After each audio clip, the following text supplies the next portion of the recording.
Hola, ¿qué tal? ¿Cómo te va? Gracias por compartir nuevamente este espacio, esta hora productiva a través de las redes sociales facebook.com/irredesnet, youtube.com/irredesnet. Te invito a suscribirte al canal de YouTube del Irredesnet para no perderte ningún webisodio de las distintas webinar series que estamos compartiendo. También retransmitidas por Litoral Televisión para el noreste argentino.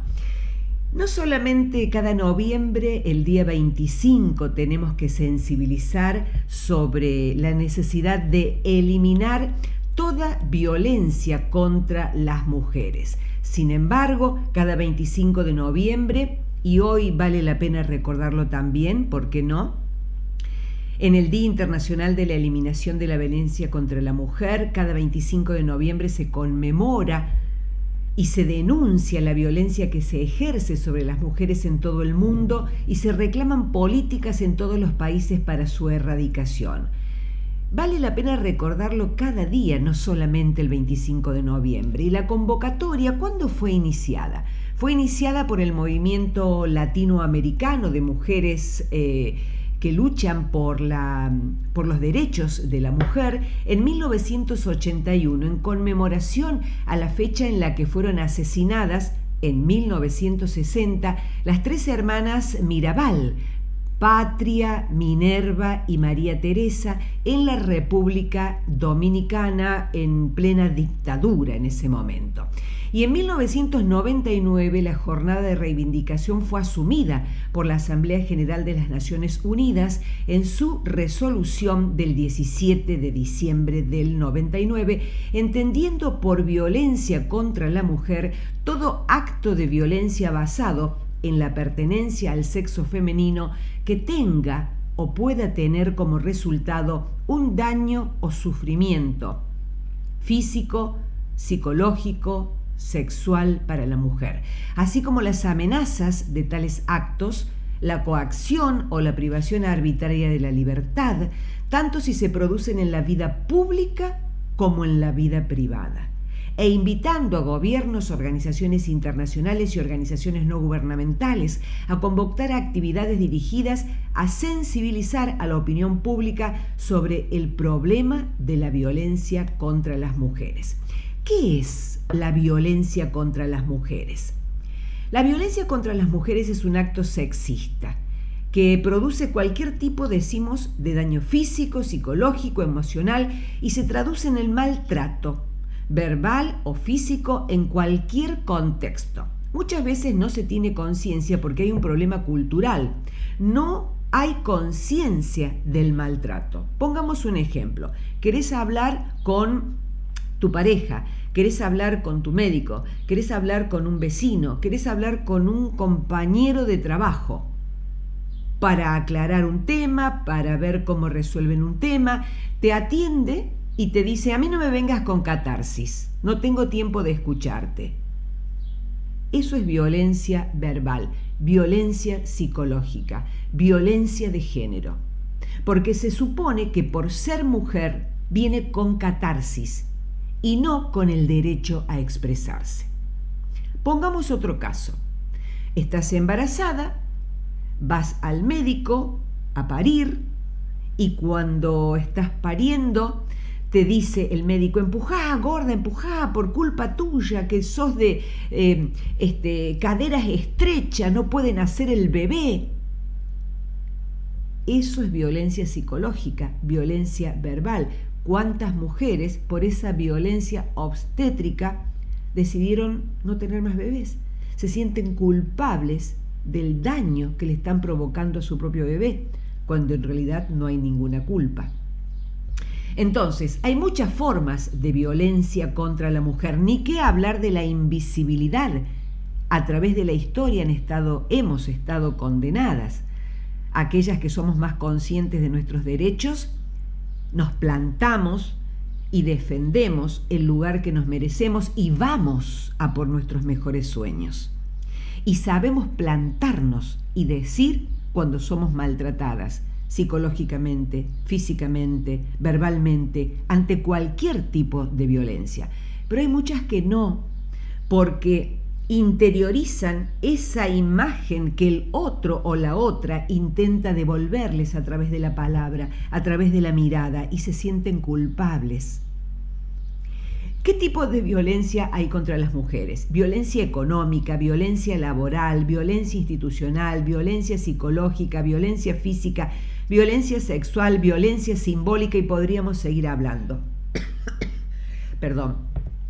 Hoy no vamos a tratar específicamente los tipos de violencia, sí recordar que sigue habiendo mucha violencia contra las mujeres. Y es por eso que hay una campaña de Naciones Unidas para poner fin a la violencia contra las mujeres. Es una campaña del Secretariado General de las Naciones Unidas, se llama Únete, y cada mes de noviembre, pero yo lo recuerdo cada vez que puedo, no solamente en noviembre, hay 16 días de activismo contra la violencia de género. Así que agendalo ya. Es desde el 25 de noviembre hasta el 10 de diciembre, que el 10 de diciembre es el Día de los Derechos Humanos. Pero no hace falta esperar a esas fechas para sensibilizar sobre estos temas. Sin embargo, en esas fechas específicamente, se invita a todo el mundo a vestirse de naranja. Pinta el mundo de naranja por la generación Igualdad, que condena la violación, la violencia de género, la violación de los derechos de la mujer. Es una campaña internacional anual que, reitero, se inicia cada 25 de noviembre en el Día Internacional para la Eliminación de la Violencia contra la Mujer, y se extiende hasta el 10 de diciembre. En el 2020, por ejemplo, el lema fue Pinta el mundo de naranja: financiar, responder, prevenir, recolectar. Y hay diferentes modos de acción, pero reitero, no hace falta que sea en noviembre para que lo recordemos.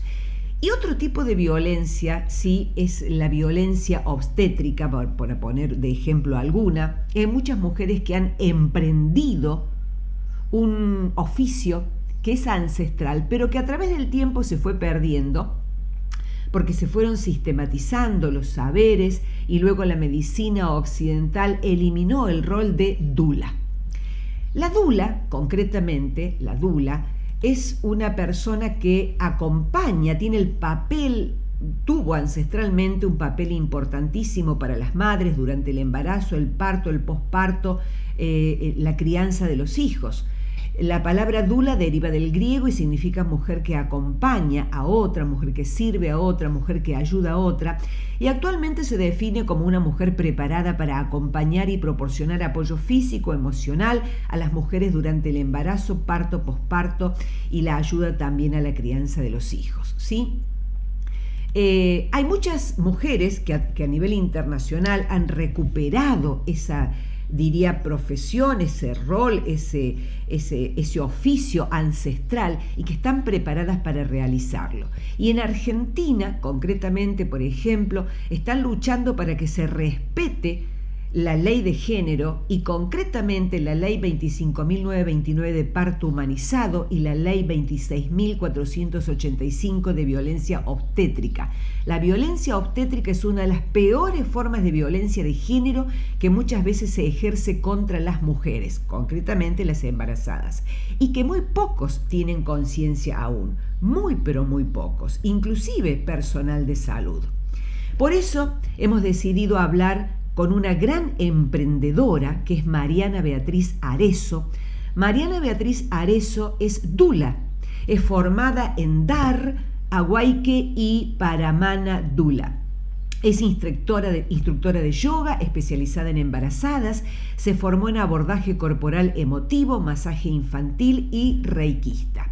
Es cofundadora y una de las coordinadoras de la Red Argentina de Dulas, RAD, y cofundadora del proyecto de voluntariado de dulas en el Hospital de Morón de la Asociación Civil Comunitaria Dulas, que es ADA, ADA Dulas, es una asociación civil de dulas asociadas. Fue disertante difundiendo la tarea de la dula en el segundo Congreso Nacional de Dulas, Naschere, Córdoba, en el primer Congreso de Partería Postmoderna, AAPI, y en las jornadas epidemiológicas del Hospital Morón.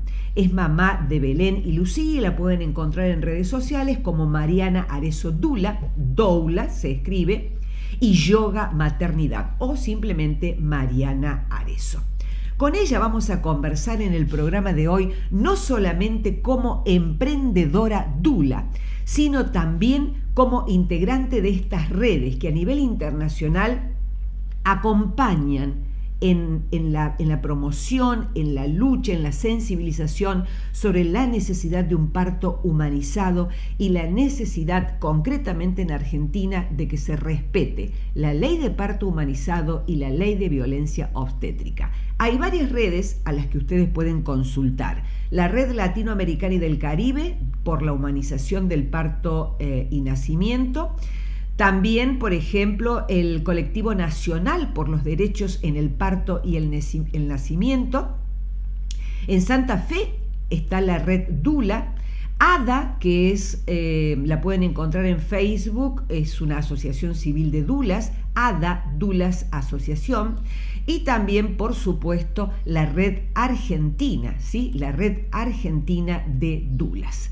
Sin más, entonces comenzamos con este programa especial en el que vamos a conversar con una gran emprendedora, una gran dula, una gran activista por los derechos de la mujer, una gran activista para que se respeten las leyes de género, para que se promuevan, para que se mejoren y para que se respete la ley de parto humanizado y también la ley contra la violencia obstétrica en la República Argentina.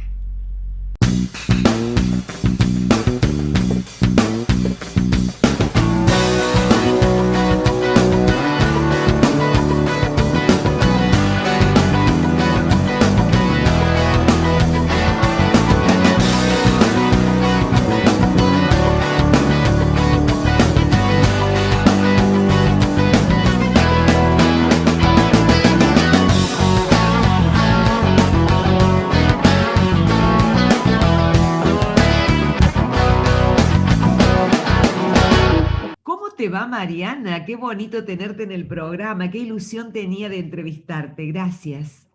Gracias, Denise, a vos. Bueno, a ver, contame ahora qué es una dula, concretamente cuáles son los servicios que prestan y cómo puede ser un emprendimiento innovador, responsable, socialmente responsable, para un mundo más sostenible, un mundo más humano, un mundo más feliz. Bien. Bueno, en principio una dula es generalmente somos mujeres, también hay dulas hombres y también obviamente de géneros diversos, pero en su mayoría somos mujeres las que ejercemos esta profesión. La mayoría también hemos sido madres, aunque también se puede ser dula sin haber sido madre, y hay muy buenas dulas que acompañan sin ser mamás. Y somos personas que acompañamos a las familias, especialmente a las mujeres o personas gestantes, durante la gestación, el nacimiento y el posparto. En general el posparto inmediato, también hay dulas de posparto. Y como vos decís, bueno, el término, ¿no?, fue elegido por esta antropóloga, después otros médicos también que hicieron justamente una investigación que fue como el puntapié de la base de la evidencia científica que respalda la dula, que se llaman Klaus y Kennel, también tomaron este término, y bueno, y nos terminamos llamando así. A veces también nos queremos llamar acompañantes del nacimiento, pero a veces es un poco confuso porque obviamente también hay otros acompañantes en el nacimiento, ¿no? Profesionales especialmente, que son los médicos y las parteras. Entonces, bueno, nos hacemos llamar dulas. Y la función nuestra es acompañar a estas familias ofreciendo recursos de confort físicos, ofreciendo un espacio para hablar sobre las decisiones a tomar de la familia, brindando información sobre la gestación, el nacimiento y el posparto. Y también en ese espacio donde vamos teniendo encuentros con las familias, también brindar un espacio para que la familia, la mujer, se pueda ir escuchando y si lo desea, vaya tomando sus propias decisiones. Mariana, si alguien quiere formarse como dula, ¿dónde puede estudiar? ¿Dónde puede prepararse para este rol tan importante hoy en la sociedad? Bueno, actualmente, ahora, están empezando a volver algunas formaciones presenciales, pero con todo esto de la pandemia están siendo virtuales, así que pueden acceder, digamos, de todo el país a estas formaciones que hay. Las formaciones son bastante diversas, todavía es una formación no formal, digamos, no aprobada por ahora ninguna institución formal. Es una profesión bastante nueva, digamos, si bien como dijiste es ancestral, pero de la forma académica que conocemos un montón de otras profesiones por ahora es informal. Como que las Bueno, universidades todavía no han sistematizado este saber para no, convertirlo en una carrera universitaria, por ejemplo. yo creo que con el tiempo esto se va Sí, a ir sí. justamente lográndose, pero no, todavía son, digamos, cursos brindados por nosotras mismas, digamos, por gente que se fue desarrollando como instructoras. También muchas de las formadoras actuales se han formado en otros países. En Claro. general, la formación que yo hice, mis formadoras se formaron con DONA, que es Doulas of North America, es una institución sumamente reconocida en todo el mundo, y que, bueno, se han capacitado allí. En realidad vino mi instructora a dar un curso acá, y esa instructora que dio su curso aproximadamente en el 2003, más o menos, fue un semillero de muchas futuras formadoras que ahora actualmente están formando. Ujú. Y bueno, se puede buscar la información por internet. Nosotras a través de la Red Argentina de Dulas brindamos la información de las formaciones que adhieren a la Red Argentina de Dulas. Perfecto. Estas formaciones, la característica que tiene la Red Argentina de Dulas es que tiene un código de ética que hemos generado entre las distintas formaciones y las distintas dulas, y entonces, por lo menos lo que se puede saber es que estas formaciones cumplen este código de ética al cual todas adherimos. Ujú. ¿Y por qué se te ocurrió emprender como dula? Mm.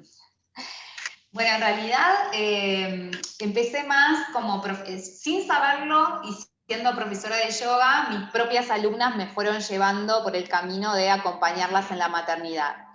Eh, Algunas de mis alumnas quedaron embarazadas y yo todavía no era mamá, y empecé a indagar desde el yoga, que era, en esa época no había tanta información en las redes, así que acudí más a los libros, y en realidad lo que dice el yoga es algo muy, digamos, natural, ¿no? Que la mujer podía parir en cuclillas, que había distintas posiciones. Bueno, para mí esa era la información que yo les llevaba a mis alumnas embarazadas, pero ellas tenían otra información, es decir, sus médicos le brindaban otra información, y ahí empecé a indagar un poco más, y bueno, por estas cuestiones de las redes y el universo, terminé contactando una partera que terminó siendo la partera de los nacimientos de mis hijas más adelante, pero fue la primera que me trajo, digamos, la información de lo que realmente estaba pasando en la Argentina, ¿no?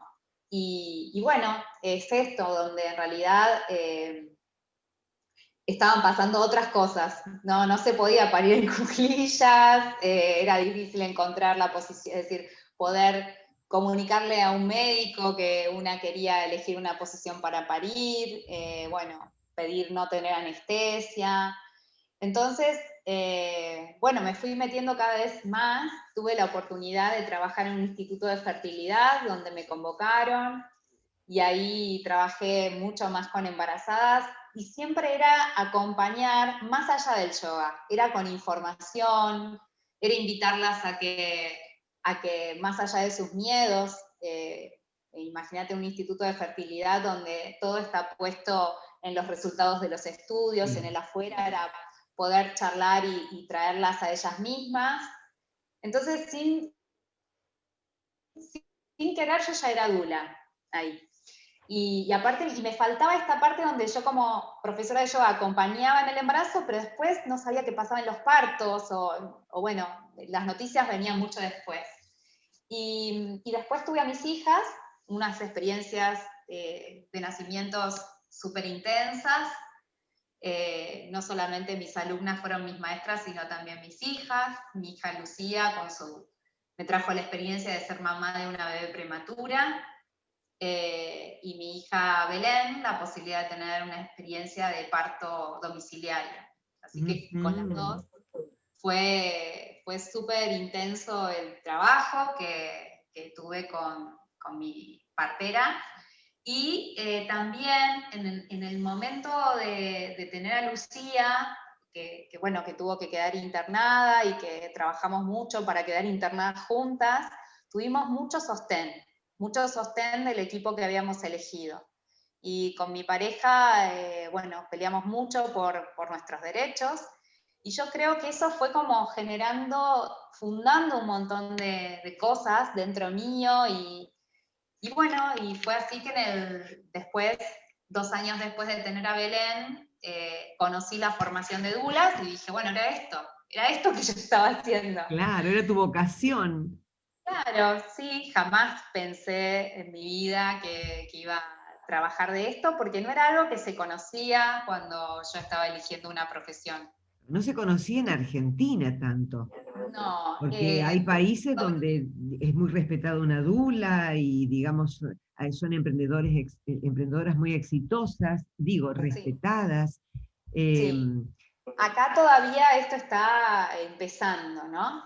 Y sí, como vos decís, en otros países es una profesión, digamos, donde justamente sí, se puede vivir de esto, ¿no? Así es. Acá todavía bueno, hay que trabajar mucho, pero se puede porque cada vez las mujeres están informándose más. Por supuesto, en las grandes ciudades se accede más, ¿no? Más fácilmente a una dula que en lugares un poco más alejados de las ciudades. Todavía hay mucho por trabajar de las formaciones saliendo, digamos, de las grandes ciudades del país. Claro, totalmente.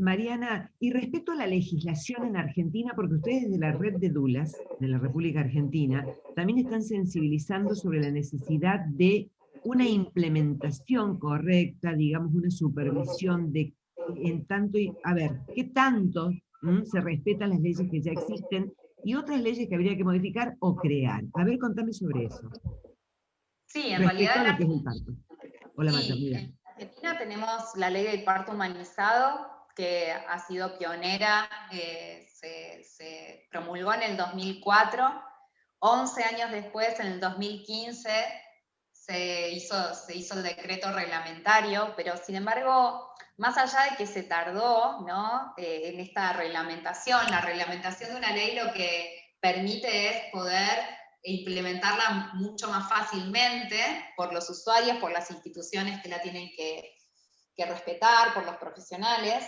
pero en ese año, en el 2004, fue pionera.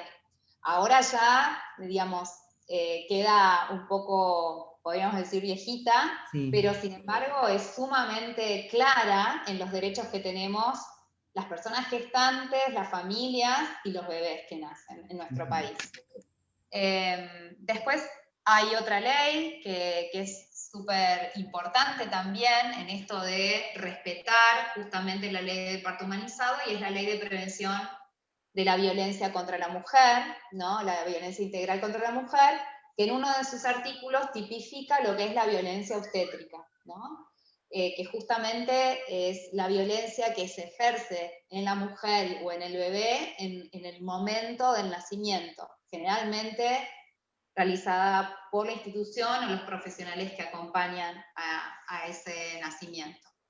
Entonces, digamos, reglamentaciones y normas tenemos, falta todavía que esas leyes sean bajadas eficientemente, ¿no? A quienes tienen que cumplirlas, que nosotros como usuarios podamos cada vez acceder más a ellas. Por ejemplo, nosotros en la Red Argentina de Dulas, como vos decís, trabajamos justamente militando por los derechos del parto en el nacimiento, y trabajamos en conjunto con otras organizaciones, en una organización más grande que se llama Colectivo Nacional por los Derechos del Parto y el Nacimiento.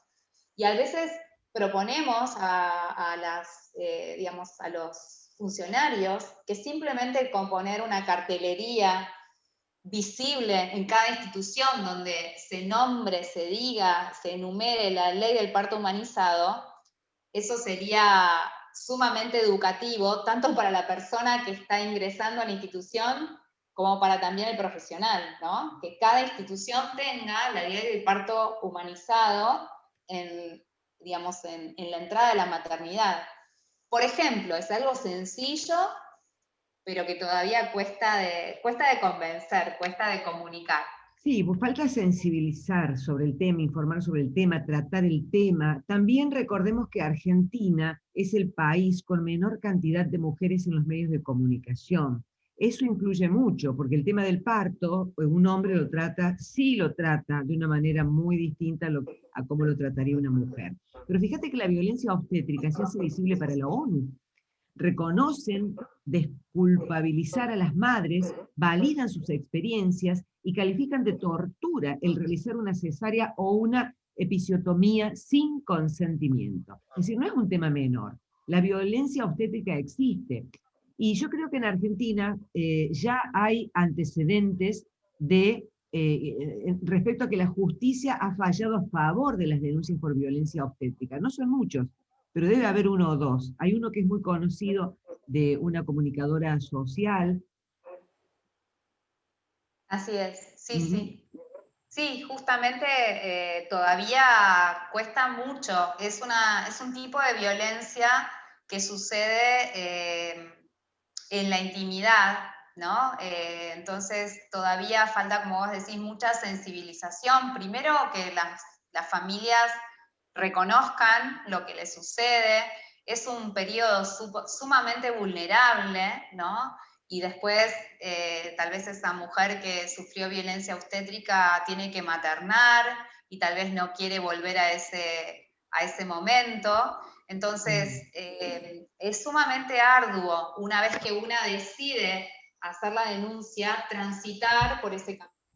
Yo creo que te referís a, justamente, es una compañera del colectivo que se llama Gus Petrella, y que Exacto. sí, que todavía ella está transitando el juicio, y bueno, es Claro, realmente porque arduo. ella y su pareja habían pedido determinadas características para el parto y no cumplimentó el médico o el equipo médico, para nada.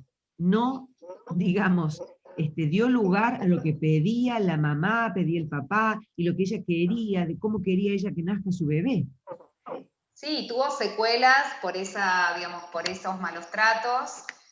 Bueno, es lo que está tratando de demostrar, digamos, en el juicio. Pero bueno, ha tenido un montón de inconvenientes, ¿no? Realmente Sí, me imagino. se va viendo lo difícil que es, como hablábamos hace un rato, esto de que bueno, todavía se está abriendo camino, ¿no? Ahora ya todos reconocemos lo que es la violencia intrafamiliar, todavía igual sigue faltando sensibilizar y concientizar porque sigue habiendo femicidios, ¿no? Pero bueno, va a llegar un momento donde algo así va a pasar con la violencia obstétrica, donde las mujeres, bueno, de hecho en este momento hay varias denuncias en curso que sucedieron en el hospital de Morón. Y esto es una situación sin precedentes, ¿no? Que haya varias denuncias en ¿Y vos una misma crees institución. que el reconocimiento a nivel jurídico, el reconocimiento que hizo la ONU de la violencia obstétrica es un avance o no es un avance? Sí, ¿Ha por supuesto, influido? porque ¿Va a influir? sí, yo creo que influye, es decir, más allá del concepto que tengamos de estas instituciones mundiales, ¿no? La ONU, la OMS, creo que sí, que realmente ayuda a concientizar, porque en realidad se basan en estudios científicos. Justamente hoy hubo una webinar del CLAP, que es un instituto latinoamericano que depende justamente de la Organización Mundial de la Salud, y tenía que ver con la conciencia del efecto de las cesáreas innecesarias, ¿no?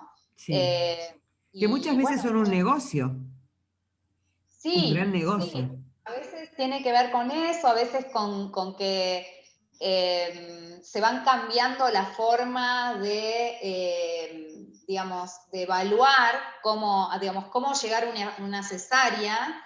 Y bueno, y hay que actualizarse, ¿no? Esto de no trabajar, como dice un compañero partero, no trabajar a través de la costumbre, sino realmente basarse en la evidencia científica, ¿no? Y hay Sí. lamentablemente, hay muchas intervenciones que cuando uno busca bajo, digamos, por qué se hacen, tienen más que ver con lo cultural, Sí. digamos, con un tipo de cultura que avala estas prácticas médicas que la evidencia, que realmente una medicina basada en la evidencia científica. Sí, y vamos a dar algunos ejemplos también de casos que se han dado y que han sido considerados como violencia obstétrica, porque por allí quien está escuchando dice, pero a ver, ¿cuál es el caso? A ver, denme un caso, un ejemplo. Bueno, por ejemplo, cuando un médico le dice a una mamá, el bebé sufrió porque tu pelvis es muy estrecha. La Por psiquiatría ejemplo. explica que lo que le genera es un sentimiento de culpa a la mamá de ser peligrosa para su bebé, que va a dificultar enormemente la relación vincular. Entonces, el lenguaje irrespetuoso del médico, la manera en que se lo dijo, o por ejemplo, no empujan bien, o esa manera tan, ¿cómo te puedo decir?, falta de sensibilidad. Y bueno, y después ha habido un montón de casos, por ejemplo, consecuencias concretas, dice, hay varios casos, si la gente empieza a buscar en los diarios con información verificada, por el uso de forceps, por el uso de cesáreas innecesarias, pero como pasan por obra social y se cobran un poquito mejor que el parto natural, entonces le hacen cesárea sí o sí, aunque la mujer no quiera cesárea.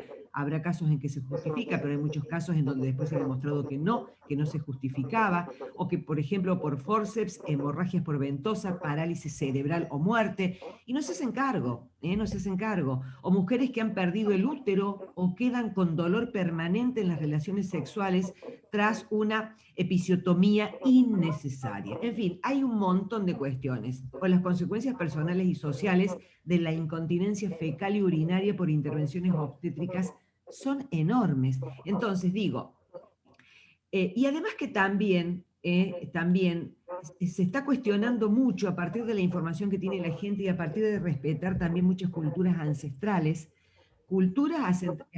o formas de ver el mundo y de prestar soluciones a lo que tiene que ver con el bienestar del ser humano, que fueron absolutamente ocultadas, perseguidas por otra cultura que empezó a dominar y que ahora se empieza a rescatar, se vuelve a la ancestralidad, con la meditación, con el yoga, Hoy los neurobiólogos o los neurólogos también descubren todos los beneficios de la meditación a través de la respiración.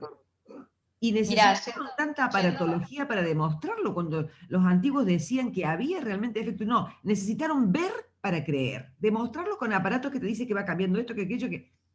claro, respecto al nacimiento específicamente, por Sí. ejemplo, podemos hablar de la placenta, ¿no? A ver. La placenta, que es un órgano sumamente especial, que se forma en la medida que el bebé va creciendo, que alimenta y funciona de filtro a ese bebé. Muchos dicen que viste que algunos bebés buscan su almohadita, buscan como su pañito, ¿no? Que a Sí. veces dicen que, bueno, lo llaman objeto transicional. Algunos dicen que eso que busca un bebé para apoyarse y que después cuando crece sigue usándolo, es el recuerdo del apoyo del bebé en la placenta, ¿no? Entonces, ese órgano va naciendo durante la gestación y luego muere cuando el bebé nace, ¿no? Cuando se alumbra.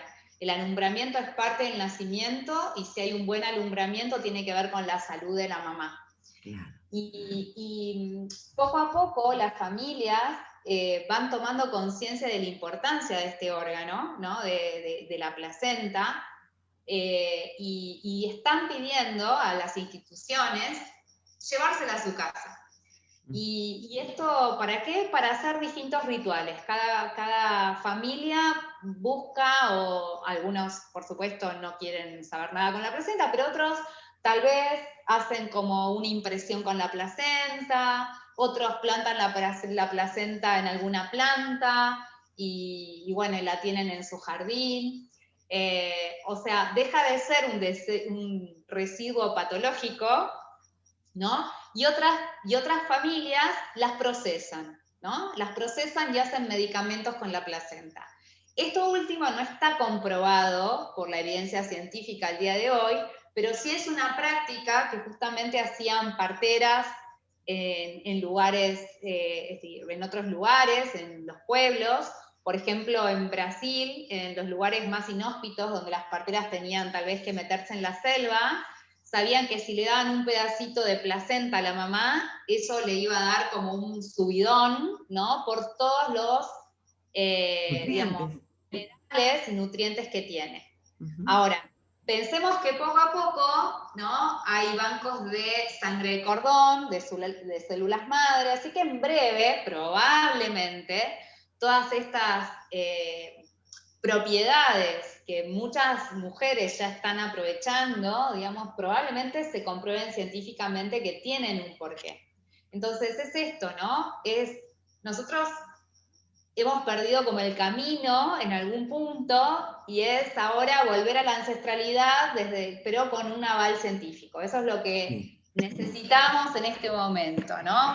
Algunos ya no lo necesitan y se van conectando directamente con esos saberes, y otros sí, y bueno, como dice también uno de los médicos que más ha trabajado por el parto humanizado y por difundir, que se llama Michel Odent, es probable que en el siglo XXI descubramos que el recién nacido necesita a la mamá y que la mamá necesita al recién nacido a través de la ciencia, ¿no? Es decir, que todavía a la ciencia le falta descubrir esto, ¿no? Sí, Estamos sí. ahí, en Sí, el bueno, camino. lo que pasa es que prácticamente los deseos de la mujer, las necesidades de la mujer, el pensamiento de la mujer, el cuerpo de la mujer, la voz de las mujeres, la opinión de las mujeres ha sido callada durante siglos por la ciencia, por la sociedad, por la política, etcétera. Y ahora las mujeres han cobrado mucho protagonismo también. Eh, Así que yo creo que sí, que se necesita mucho más información y sensibilización respecto a estos temas. Y también quisiera acotar algo que charlábamos en la previa, que fue lo que a mí Dale. me llamó la atención de Aide Di Paolo, que fue la persona que me inició en estos temas de parto humanizado, parto a domicilio, le decían a otro en el momento, las dulas, etcétera. cuando ella todos los años, cuando yo hacía periodismo de actualidad en los noticieros, venía por la Semana de la Lactancia Materna, venía por otros temas y después, bueno, la verdad que me fue metiendo y me fue apasionando por estas temáticas. Ella, en una de las charlas que organizamos juntas, hubo un médico ecuatoriano, ¿te acordás que te conté? Que él dijo, ¿alguna vez se preguntaron ustedes por qué a la mujer se la pone en posición horizontal y sobre una camilla para que tenga su bebé? Que tiene un nombre esa posición, vos lo dijiste en la previa, bueno, Litotomía. bueno, perfecto. Entonces, Litotomía. litotomía. ¿Por qué se usa la litotomía? Porque es una práctica cultural de los médicos. ¿Cuál es el fundamento científico para que a la mujer se la acueste, se la ponga horizontal para que tenga su bebé? Y la verdad que, y bueno, dije yo, ¿será que finalmente la ciencia descubrió que es beneficioso? No, me dice. Eso empezó en Francia con un médico muy influyente que era petizo. Y como le costaba mucho, entonces dijo, bueno, recuéstenla, pónganla en horizontal, él se subió a una tarimita y ahí ayudó, digamos, bueno. Entonces, estas son cuestiones que nadie cuestionó, no quiero ser redundante, no tienen ningún fundamento científico y las mujeres tuvieron que aceptarlas, sufrirlas, cuando Sí, en la ancestralidad la manera de parir no era horizontal y acostada en una camilla, porque es mucho más incómodo para la mujer. Y después le exacto. dicen, empuje, empuje. ¿Me entendés? Como que... Entonces, Pero bueno, digo, todo eso es como, violencia. claro, bueno, pero como hablábamos, Denise, hubo una cultura que tomó eso, ¿no? Hubo una Claro. cultura que aceptó que la mujer se acostara, ¿no? Y hubo una cultura que aceptó que el saber estaba en manos de ese hombre, ¿no? Que pasara el saber a ese hombre que tenía un título de médico en esa época donde todavía, donde la medicina era sinónimo de modernidad y de saber. Entonces eso se fue transmitiendo y prendió mucho en la cultura Sí. occidental. Y bueno, esto tiene que ver con cuestiones culturales. Aparte, Poco a fíjate vos poco, sí. el impacto para una criatura de estar en un lugar cálido, líquido, a salir a un lugar seco, como es, donde le da todo el aire en el rostro. O sea, Bueno, no cuando solamente es la mirada, ancestralmente, si mirá, parieran, digamos, en una bañadera donde la criatura llega al agua, sale del agua y entra al agua, no solamente está la mirada de las necesidades de la mujer, sino también las el necesidades, bebé, ¿no?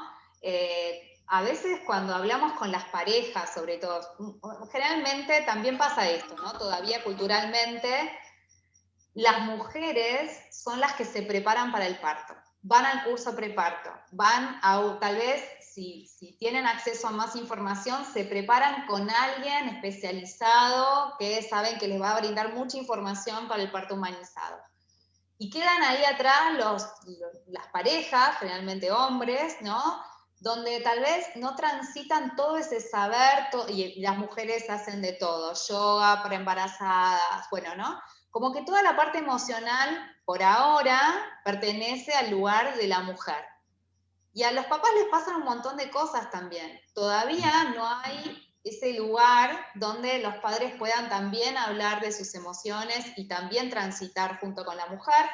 Poco a poco hay espacios, pero son los menos, donde se trabaja en pareja.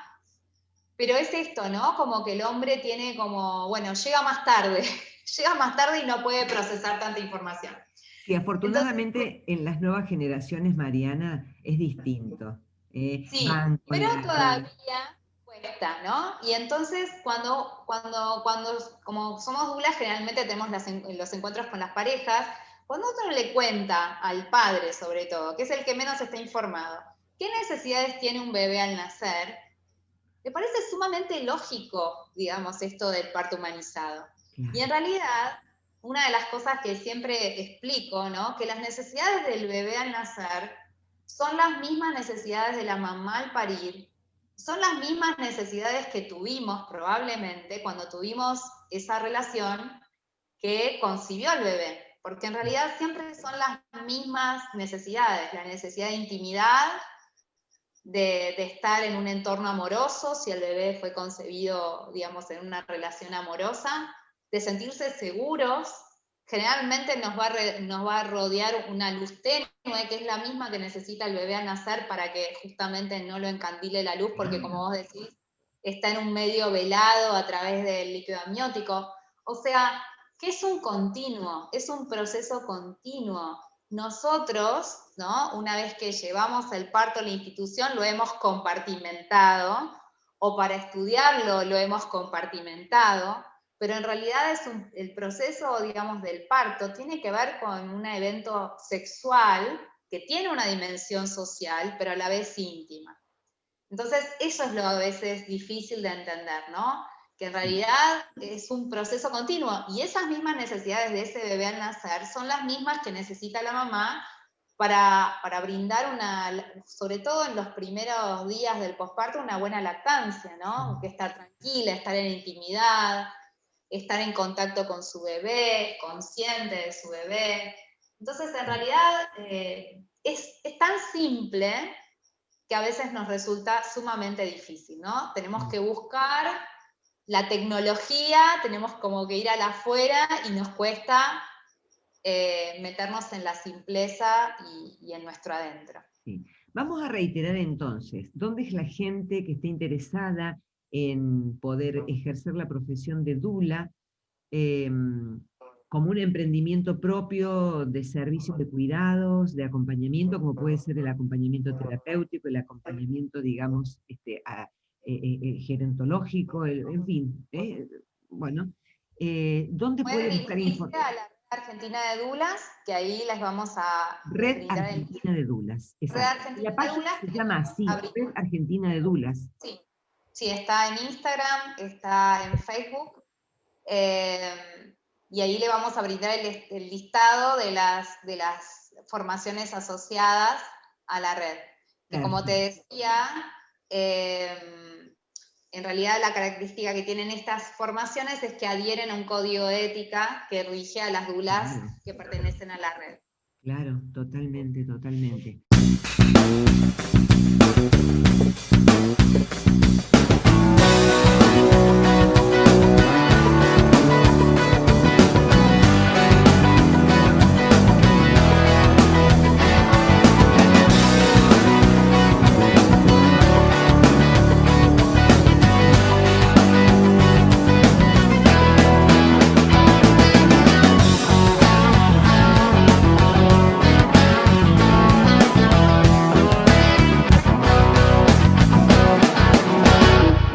¿Quiénes te inspiraron a vos como emprendedora? ¿Tenés referentes mujeres? Mira, yo creo que en parte de mi familia, ¿no? Cada mujer de mi familia ha tenido sus características, mis abuelas, una muy emprendedora justamente y que se salía todo el tiempo del común, ¿no? Siendo esposa de un jugador de fútbol, te estoy hablando hace mucho tiempo, que viajó por toda América. En esa época el jugador de fútbol no ganaba mucha plata y la que justamente manejaba las finanzas era ella, ¿no? Pero que siempre fue bastante transgresora, ¿no? Así que, bueno, ese aspecto. Después, mi otra abuela, todo lo contrario, hogareña, ¿no? Pero que se notaba, ella nos crió, digamos, varias tardes después del colegio, y se notaba que justamente su reino era la casa, ¿no? Disfrutaba mucho de la casa. Y bueno, y mi mamá, mis hermanas, cada una con su característica, yo creo que trae, que digamos, rescato de cada una algo. Y después en lo profesional, bueno, la que fue mi partera fue con todos, ¿no? Todas con sus humanidades, es decir, las Sí. tomo con lo bueno y lo malo, ¿no? Que cada una tiene, digamos, con los errores que podemos cometer. Raquel Shalman ha sido como un antes y un después, que ha sido partera y maestra de muchas parteras. Después mis formadoras en la formación como dula, Sonia Cavia, Melina, y después en la medida que fui transitando ya como dula, empecé a conocer maestras digamos, de otros países. Siempre quise conocer a Nuria Vives, que es una persona que no solamente trabaja por la conciencia justamente de los partos, sino también la conciencia de nuestro cuerpo, de la anatomía. Acá tengo como algunos, me traje mis libritos, así, por ejemplo, este es el libro de Nuria, que siempre me acompañó, un libro que Contá se cómo llama se llama, porque ahí y te iba a preguntar, a ver, ¿qué autores recomendarías? El Femenino, que es un libro que tiene unas ilustraciones espectaculares para quienes somos profes de yoga y de educación física, por ejemplo. No, bueno, no sé si se ve ahí se va a ver mejor. No, no se ve mucho. Casi no se ve. Pero bueno, lo que tiene de novedoso este libro, que tiene unos cuantos años, es que hay dos autoras, una de ellas es Nuria, que hablan de nuestro suelo pélvico, ¿no? Vos habías hablado justamente de los efectos a veces del parto, y son dos autoras que empiezan a hablar de este tema y empiezan a capacitar gente sobre este tema. Fueron precursoras. Ahora cada vez hay más conciencia, pero en ese sentido, Nuria, bueno, yo me he capacitado con ella. ¿Cómo se llama el Después, libro? el periné femenino y el parto. El El periné periné femenino y el parto. femenino y el parto. Bien. Después, bueno, hace poquito me capacité con Bárbara Harper en todo lo que es acompañamiento del parto en el agua, que es un tema fascinante. Bárbara es una partera que, bueno, viaja por el mundo capacitando profesionales. En este momento en la Argentina hay 2 experiencias de equipos que están acompañando parto en el agua, una en La Plata y otra en el Otamendi en Capital, y esto está sucediendo, y ojalá que poco a poco estos profesionales puedan hacer escuela junto con otros profesionales, porque justamente el parto en el agua, ella le llama que es un parto suave, ¿no? Claro. Justamente. Así que, bueno, ella también es una de mis guías, y otra partera que se llama Ina May, que es de Estados Unidos, que también tiene un libro espectacular, muy bonito, que acá se hizo una edición, espero que no se me...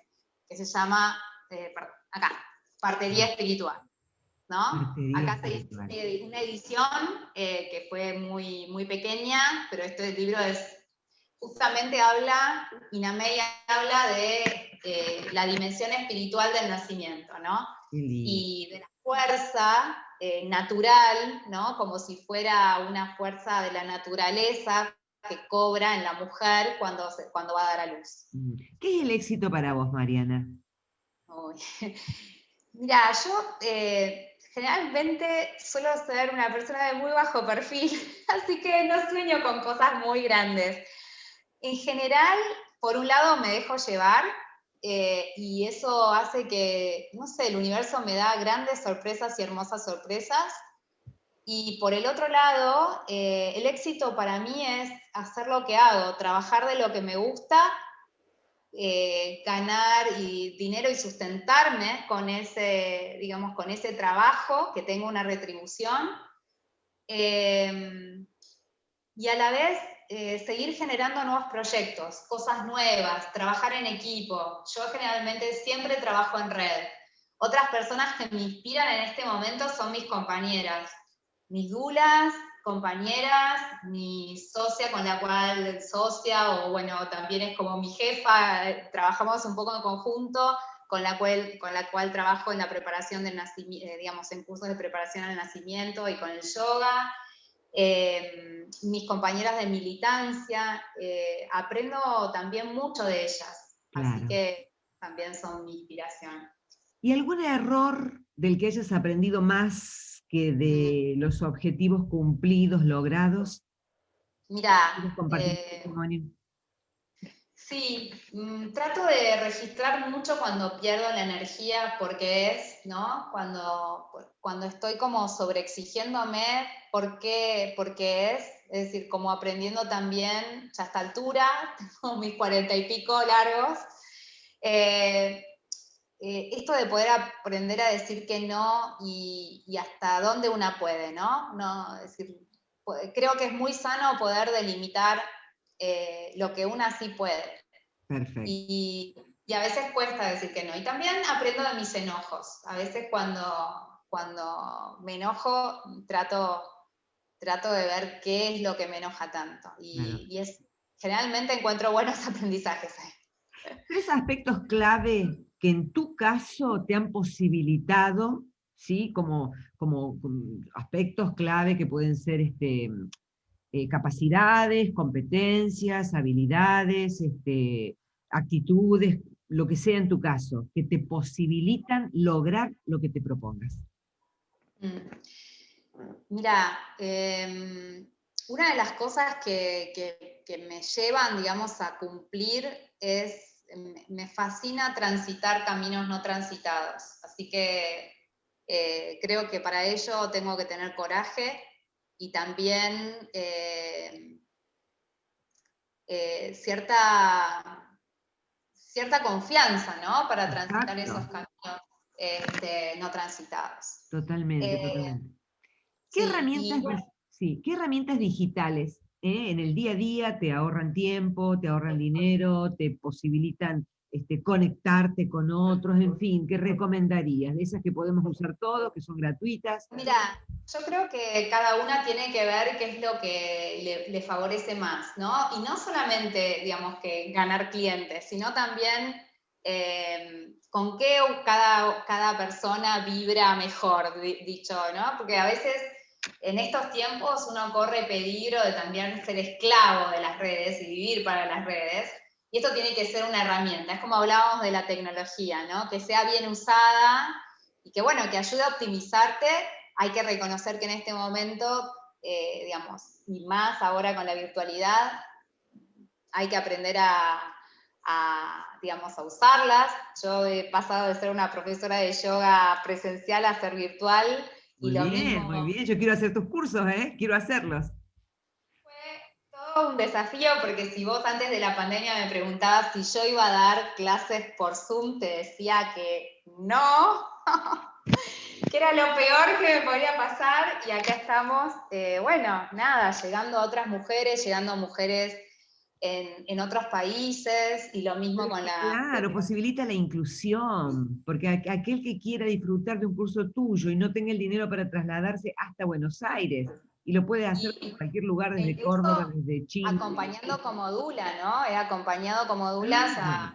como dula a mujeres que bueno, argentinas que han estado en Suiza y bueno, es todo un desafío, ¿no? Trascender las fronteras a través de, digamos, de las redes, pero bueno, también es muy, bueno, todo lo que sea Apasionante, también. Sí, claro. sí. Y aparte, aprender de otras culturas, ¿no? También Sí. saber qué está pasando en otros lugares, es sumamente interesante. Otra pregunta, cuando vos estás así baja de energía, en una vibración, en una frecuencia baja, digamos, a ver, ¿qué Sí. pensás? ¿Qué te decís? ¿Qué dialogás con vos misma? ¿A qué técnicas ahí tomás para Mira, poder cargarte de energía, para poder seguir adelante? mira, lo primero lo que voy aprendiendo es permitirme esos momentos, ¿no? Permitir esos momentos donde, bueno, no puedo. En este momento no puedo, en este momento puedo estar triste, porque siempre después de esos momentos, por lo menos en lo personal, me viene algún mensaje, un aprendizaje, algo que no podía ver cuando estaba de otra manera y ahí, no transitando ese momento, lo puedo ver. Entonces, también en la medida que voy aceptando y poco a poco ese estado va pasando, ¿no? Lo puedo transitar a través de descansar, a través del descanso, a través de la práctica del yoga. El yoga a mí me acompaña muchísimo y es un trabajo muy integral, ¿no? Porque en realidad trabaja en diferentes planos, no solamente en el plano físico, sino en el emocional, en el mental.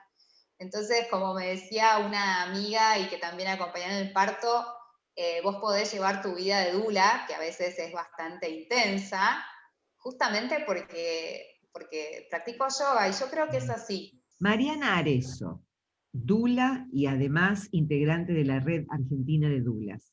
¿Cómo te gustaría que te recuerden las personas que vos amás el día que ya no estés físicamente, ¿sí?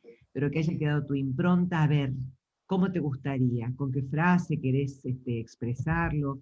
O las futuras generaciones, ¿cómo te gustaría? Mira, yo lo que siento es que trabajo para la paz, que trato de visibilizar mis propias violencias y reconocerlas para justamente llevar cada vez más paz y amor a mi vida. Y trato de hacer lo mismo con las familias que acompaño y con las personas que acompaño con el yoga, ¿no? Poder visibilizar y reconocer esas situaciones y poder traer amor a esas situaciones. Y que me recuerden como una mujer, compañera, mamá, bueno, que ama y que hace lo que puede y trata de hacer lo mejor que puede. Y Que no es simplemente, poco. Hacer lo que no, uno puede, lo mejor que puede no es poco. y ahí trabajo. Mariana, la verdad un placer conversar con vos. Muchísimas gracias por esta entrevista. Siempre digo, la gente dice, creerá por allí que bueno, bueno, mirá, fue a altas horas de la noche, medianoche, luego de un trabajo intenso, cuando creíamos que ya no íbamos a hacer la entrevista porque no coincidíamos con los tiempos, pero lo logramos porque le pusimos energía, le pusimos alegría, le pusimos Sí, un vocación, tanto vos placer. de tu parte. La verdad, un placer. Igualmente, igualmente. Muchísimas gracias por Bueno, el espacio. un besito. Estamos comunicadas y en red. Gracias.